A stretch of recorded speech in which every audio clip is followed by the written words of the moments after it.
ഇത് എൻ്റെ വീട്ടിലുണ്ടായ നാരങ്ങയാണ്. ഇതിന് ഒടിച്ചോത്തി നാരങ്ങ എന്ന് പറയും. ഇത് നമുക്ക് 12 months നമുക്ക് കായ്ക്കണ നാരങ്ങയാണ്. ഉണ്ടാവുമ്പോൾ കുറേ ഉണ്ടാകും. നാരങ്ങയുടെ ഒരു പ്രത്യേക ഗുണം എന്ന് പറഞ്ഞാൽ അതിനകത്ത് വൈറ്റമിൻ സിയുടെ ഒരു കലവറ തന്നെയാണ് നാരങ്ങ. നമുക്ക് ഈ നാരങ്ങയും കൊണ്ടും ജ്യൂസ് ഉണ്ടാക്കാൻ നോക്കാം. സാലഡിന്റെ ഡ്രസ്സിങ്സിന് വേണ്ടിയിട്ട് ഈ ജ്യൂസ് ഉപയോഗിക്കാം, അല്ലെങ്കിൽ മാരിനേഷന് വേണ്ടിയിട്ട് ഈ ജ്യൂസ് ഉപയോഗിക്കാം.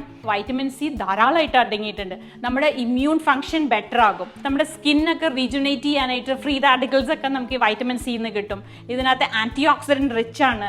അപ്പം നമുക്കൊരു ഗ്ലോനെസ്സും റിഫ്രഷിങ്, ഒരു റീജുനേറ്റിംഗ് ആണ് ശരിക്കും പറഞ്ഞിട്ടുണ്ടെങ്കിൽ ഒരു സാധാരണ ഒരു നാരങ്ങ വെള്ളം നമ്മൾ കുടിച്ചാൽ ഹെൽത്തിന് കിട്ടുന്നത്. നാരങ്ങയിൽ വൈറ്റമിൻ സി ധാരാളമായിട്ട് അടങ്ങിയിട്ടുണ്ട്. ആന്റി ഓക്സിഡന്റ് റിച്ച് ആണ്. പിന്നെ വൂണ്ട് ഹീലിംഗിന് നല്ലതാണ്. അതേപോലെ തന്നെ അയേൺ അബ്സോർപ്ഷന് വളരെയധികം ഹെൽപ്പ് ചെയ്യും. ഫോളേറ്റ് സിന്തസിസിന് ഹെൽപ്പ് ചെയ്യും. അങ്ങനെയുള്ള പല ഗുണങ്ങളുമാണ് നാരങ്ങക്കുള്ളത്. നല്ല ആഹാരശീലങ്ങളെ കുറിച്ച് മറ്റൊരു വീഡിയോയുമായി വീണ്ടും കാണാം. Eat safe and stay healthy.